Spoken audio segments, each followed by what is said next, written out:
Ladies and gentlemen, boys and girls, worshippers of all ages, welcome to YouTube. My name is SeaRaptor, and today we're bringing you a first look at forthcoming Tier 10 Premium Russian Supercruiser. Yes, another one. This is Sevastopol. Sevastopol has, of course, recently entered live testing here on the public servers, which means she's in the game client, which means we can show you the ship, but not show you gameplay. Gameplay is clearly kept under tighter wraps these days while the super testing process is ongoing. So it is what it is, but we can talk through the ship and show you around and kind of get a sense of maybe what she plays like, maybe what she looks like, maybe something we can compare her to. So we'll have a look around and see what we've got going on. Now, Sevastopol, as I kind of, intimated, joins the ever-growing list of Russian supercruiser types here at Tier 10. Of course, we have Moskva, the old tech tree ship, now kind of a premium thing. We have Stalingrad, still available for steel. Stalingrad's undergone some nerfs lately, but she is still a really good ship because her main battery is stupidly good. And I will never stop saying that because I don't think it's ever going to stop being true. And then you can kind of also add Petropavlovsk to that list as well. Petro's guns are a little on the large side. Technically a heavy cruiser, right? They're the 220s, I believe. But Petro, of course, very difficult to kill. 12-kilometer radar, just an irritating ship to have to fight against, right? Because once you get in close quarters with the thing, the guns just hurt really bad and so on. So where is Sevastopol going to fit into this pantheon? Well, let's look around, crunch some numbers, and see if we can make some guesses without having to play the ship. Survivability, 62,600 hit points. Obviously not best in tier, but certainly for a tier 10 cruiser, but certainly nothing to sneeze at, right? Moskva is 65,500. Puerto Rico is over 70K. There's a number of cruisers in this 60+ range. Of course, Stalingrad has more than this, but they're all really good ships, right? Again, you're up here in the kind of the rarefied air of tier 10 cruisers with this kind of a health pool. Not best in tier, but you've got a significant amount of HP to throw around, and that's a really nice thing. 34% torpedo protection is surprisingly best in tier. Yeah, that is best in tier. That is better than some tier 10 battleships, if I'm honest. So Sevastopol is, you never want to take torpedoes, right? But Sevastopol, apparently, if she takes them on her belt, will handle them better than many of her contemporaries. Certainly better than many of her other supercruiser contemporaries, which all come in the 28% torpedo protection, which is Moskva, and on down. Right, Petropavlovsk is only 19, Stalingrad 25, Conde is 19, Puerto Rico is 28. So everybody's below this number. This is really, really noteworthy. Armor layout. All right, here's where things start to take a bit of a weird turn. You're going to hear me spend a lot of time comparing this ship to Tier 9 premium German cruiser Siegfried. And the reason for that is the main battery layout, the overall feel of the ship is going to really remind you, if you own a Siegfried and you look at a Sevastopol, you're going to wonder, why this ship? Why would I play this ship? Because Siegfried is really good. I have a Siegfried. I love my Siegfried. She's tons of fun.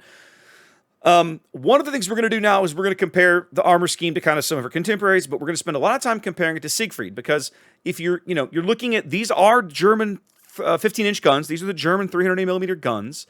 And I feel like it's a valid comparison. So we're going to spend some time doing that. One of the things that I keep thinking this ship is if the Soviets had captured some of these German turrets at the end of the war and didn't know what to do with them, they might have built a ship that looked like this. I think that's where Wargaming got the idea for this ship.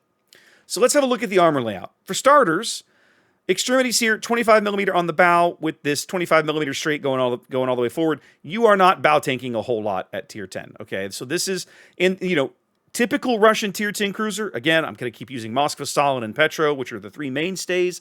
All have really strong bow armor, able to just point their bow at an enemy battleship, flip him the bird, and say, lulz, you might pen me, but you will not sit me through the bow. Sevastopol does not have this particular conundrum. She can absolutely be citadel through the bow. Her belt armor, 230 here, 230 below the waterline, 230 here, 230 pretty much all the way around, all right? And she's got a pretty long belt. You can see here the belt extends from well forward of the forward barbette to well aft of the after barbette. So she's fairly well protected. If you can get this ship angled to something and start catching shells kind of up here on the cheek. You know, if you think of it a Yamato, you think of this would be shooting at the cheek. This 230 millimeter belt, you angle it right, it's going to bounce a lot of shells. But here's where things start to go off the rails a little for me with the armor scheme. Okay, as I peeled away the layers, this is the Citadel.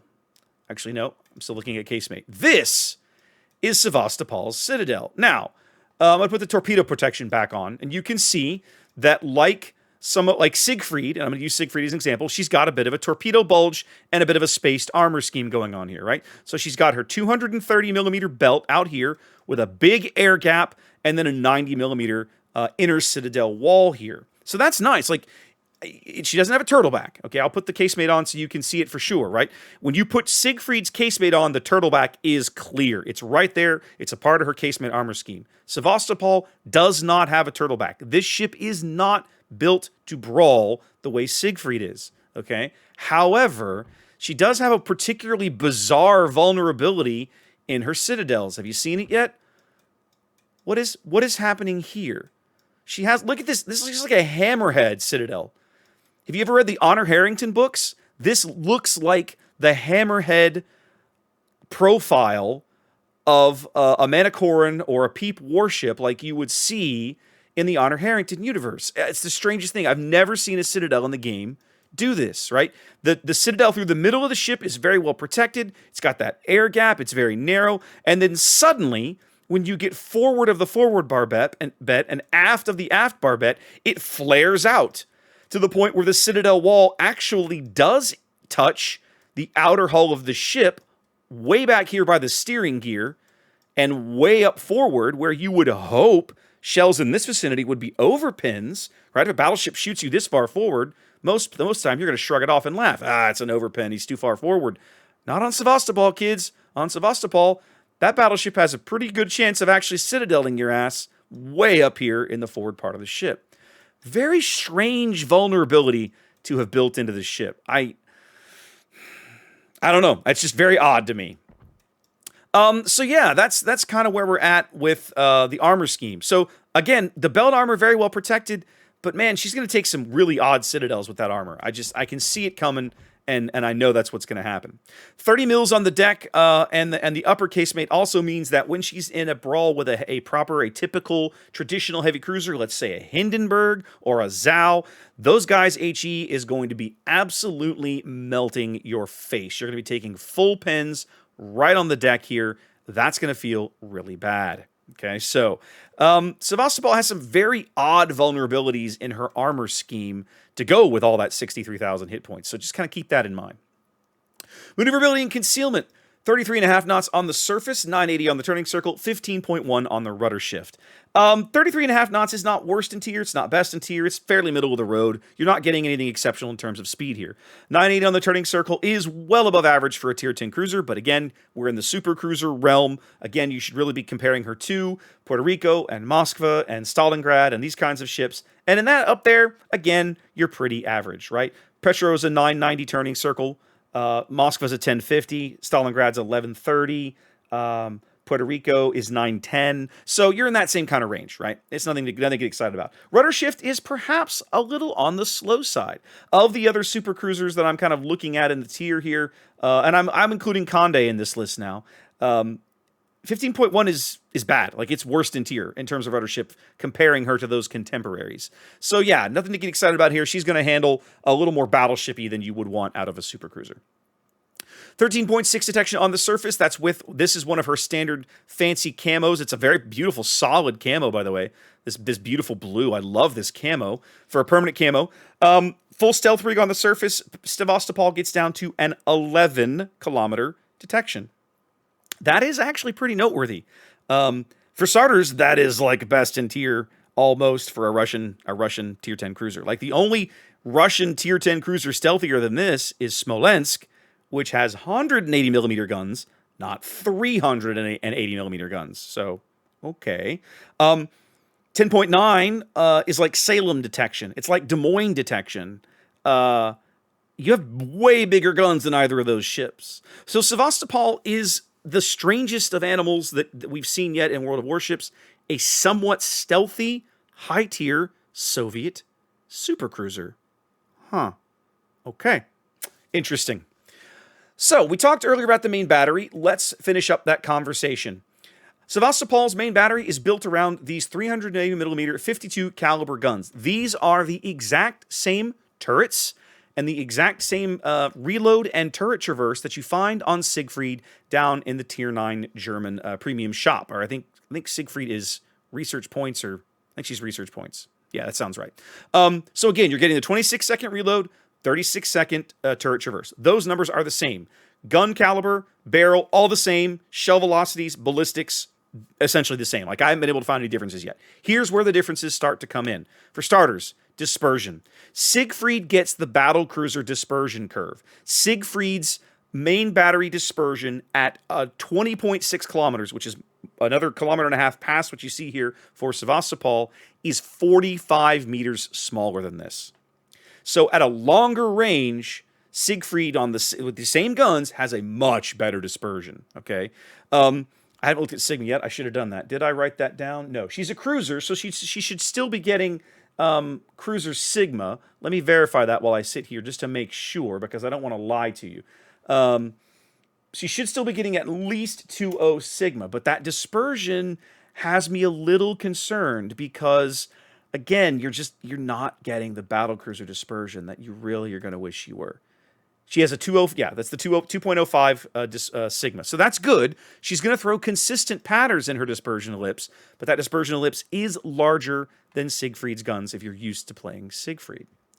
Other thing is, these are not the same shells as Siegfried. For starters, Sevastopol's HE is significantly better, much more effective, right? 5350 there on the HE shell damage. Siegfried's, I think, is like 4400 or something. It's really quite bad.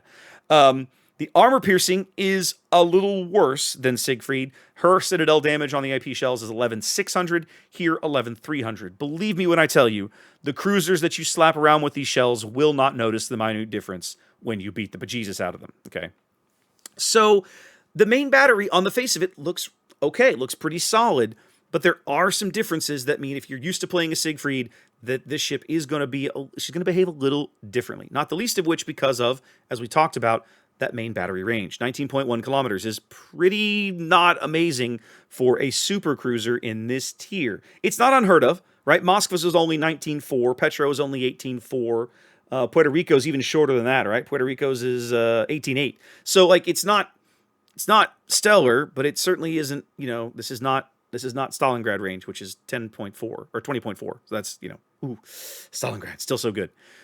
I think this is a nod to her detection, right? The detection is so low, I think they've kind of artificially trying to cap the range a little bit to limit the kind of pain she can dish out. So there's the main battery. Secondary battery, let's have a look here. These are no longer German secondaries. These are Soviet secondaries. Double barrel 100mm guns out to 7.3 kilometers. There you see there with only 17 mils of pen on the HE shells. Now, what's bad about that is that even most destroyers that Sevastopol closes with into secondary range will not get penned by these shells. Everything about this ship screams, don't brawl. Don't get close. Get no closer than you have to get the shots that you want and you need, and then get out. Get away. Be somewhere else. Everything that I keep seeing about Sevastopol says that to me. She does come with a couple of flights of depth charge airstrike. Won't belabor the point, but there they are. You do have them. A defense.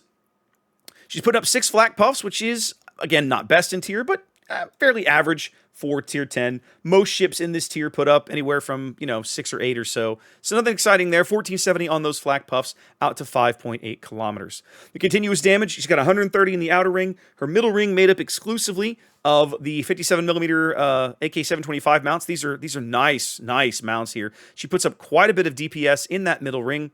385 points out to 4 kilometers. That's pretty solid. A lot of tier 10 cruisers have that middle ring moved out to 4 kilometers. All in all, Sevastopol's AA suite is going to feel... I'm trying to find a comparison here. It's got shorter range than Moskva's, but I think no, I don't think you can make that comparison. I'm looking for one that doesn't have an inner ring. Here we go. Well, Conde It's pretty close to Condé's suite. Very close in terms of numbers.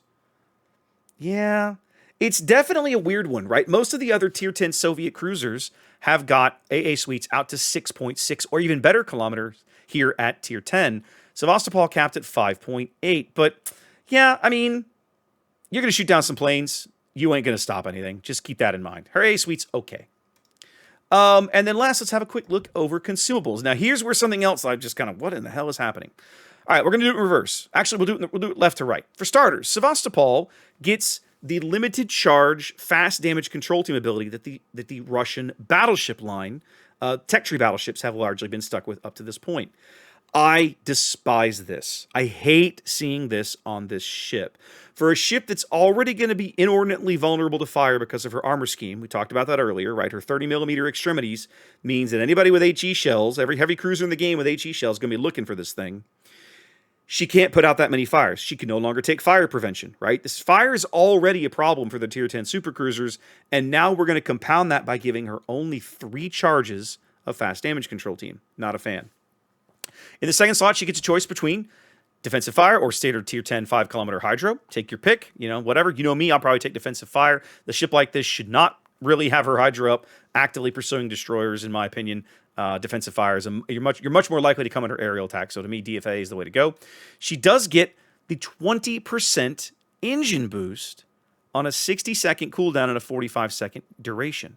She gets lots of charges of this. 6 charges. This is interesting. This is really interesting. We talked about the ship having stealth, being able to potentially sneak up, take a few pot shots, and then try to be somewhere else. This is one way she can do that. That 20% speed boost lasts 45 seconds, but for those 45 seconds, this ship is going to go, well, let's see, what's 33 and a half, 7. She's going to go over 40 knots. She's going to go closer to 43 or 44 when you put a speed flag on her. Like, this thing's going to go crazy when you've got your foot down on the gas. So, something to think about here. And then last but not least, they're trying something new with Sevastopol's repair party. You see there the 60-second duration. Sevastopol's repair party is meant to be a long-duration, slow-burn kind of a heal. 187 HP per second is really not a whole lot. But when you accrue that over 60 seconds, it adds up. So I think I'm beginning to understand kind of the intent here, right? We're going for something that maybe can't necessarily put out a lot of fires, potentially, but with the heals, I mean, she's got 6 charges of this thing. She could potentially try to outlast all of those fires, presuming that she can duck in and out of stealth and play games to manage her health effectively. So there's some interesting things going on in the Consumables suite right now that make her a very unique challenge to play. To me, the question is ultimately, is the main battery worth it? This is an all-main battery ship. There are no torpedoes. I didn't mention that specifically, but one of the nice things about Siegfried is you've always got that uppercut punch. If you can close with someone, you can torp them and shove them off the board, wipe them out. Sevastopol does not have this. There are no torpedoes on this ship, so your guns are it. And I think that's why, between the guns, the armor scheme, look at the way the heel works and everything, this ship is not a brawler. However, you get the sense she's meant to be a bit of an ambush cruiser, move up, take some pot shots, run around, pop a speed boost, duck back into stealth, reposition, be somewhere else, and continually look for ways to surprise opposing ships. Anyway, guys, that's our first look at Tier 10 Premium Russian Cruiser Sevastopol. Hope you enjoyed that. Wash your hands, be safe, and I'll catch you next time.